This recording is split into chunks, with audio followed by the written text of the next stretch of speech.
Hey guys, welcome back to my channel. It's Kristen, and today I'm going to be doing some more book reviews. These book reviews are on the books by Scott Cunningham. There's two books that I'll be talking about with regards to him. And a third one is called Magical Plants by Susan Gregg. Well, that's that one there. And then his two books they're basically a Book of Shadows. One is a Book of Shadows. Is it a Book of Shadows? The Guide for the Solitary. Yeah, sorry, the Guide for the Solitary Practitioner. So it just talks about Wicca. There's like part one, and then this is kind of like part two, Living Wicca by Scott Cunningham as well. Okay, so yeah, that's the second one. The blue one I just showed you, that's the further guide. So that just kind of elaborates on what he talks about in his first book. Okay, Violet. My cat is jumping on the couch and trying to get on my books and play with them. Okay, get down. Get down, sweetie. All right. So this one, to be honest with you, I don't really like it that much. It has really nice pictures of like what the plants and everything and the flowers look like. There are quite a few herbs in here. They even have some like fruits like raspberries and hey, get down. I hope she doesn't do that the entire time. It's gonna drive me nuts. Yeah, so a lot of different flowers in here. There are some fruit type things. They talk about also vegetables. But overall, like this book compared to the other one that I already showed you guys the other night, which was on herbs as well. That one is way better. Scott Cunningham's book is way better because it gives you like the planetary what planet the herb is associated with. It gives you the male or female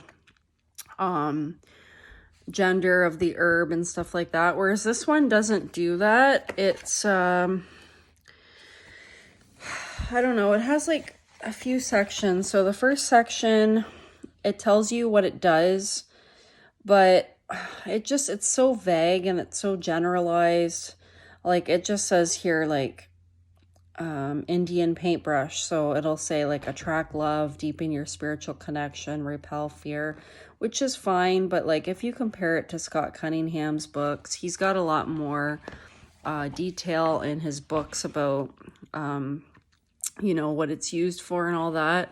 I just feel like these descriptions are vague and they kind of don't really line up with the stuff that he says either. Which in a way it's good to see both sides, but it makes you kind of wonder if it's accurate. Like, I don't know.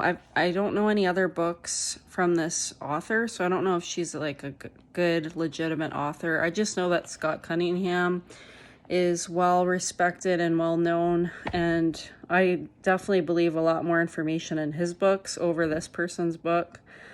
So then it kind of tells, there's a section where it talks about the plant itself and you know, the root and all that, and it tells you what it looks like, because some of these, I don't think all of these herbs have pictures, but most of them do. So like it does kind of tell you a description of what it looks like. And then there's medicinal uses down here too, which is good, that because you don't get the medicinal uses in Scott Cunningham's herbal book. But then it says, harness Indian paintbrush's magical properties.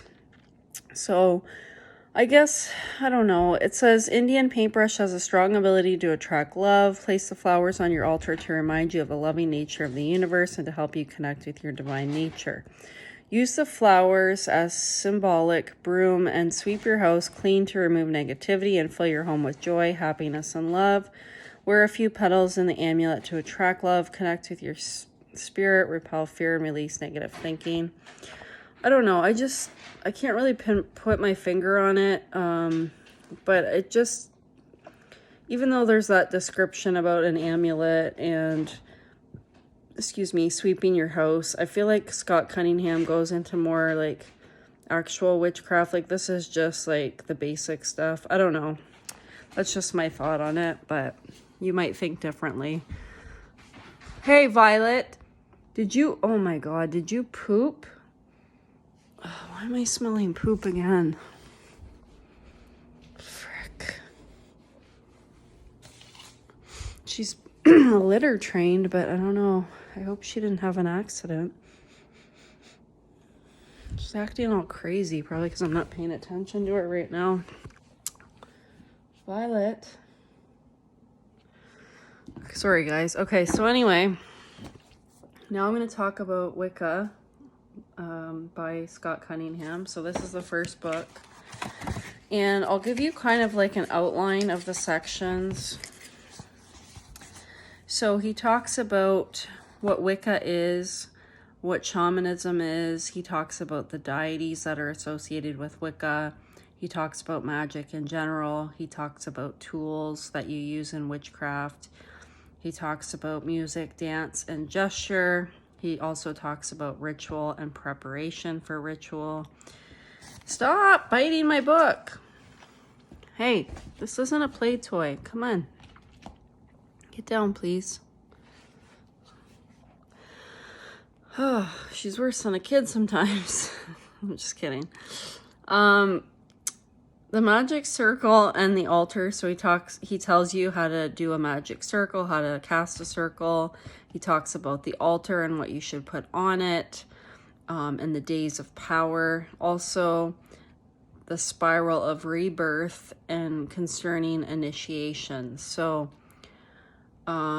there's also a second section of exercises and magical techniques, self-dedication, and ritual design. Okay, Violet, seriously?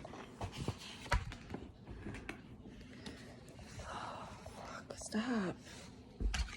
What? Why are you biting my book? Stop. Stop biting me. Oh my God. I might have to go and do this another day. God, she's like biting my toes now. Get out of here. Stop. Oh, ow, that hurts. Don't. Sorry, guys, I gotta let you go. I'll continue this in another one.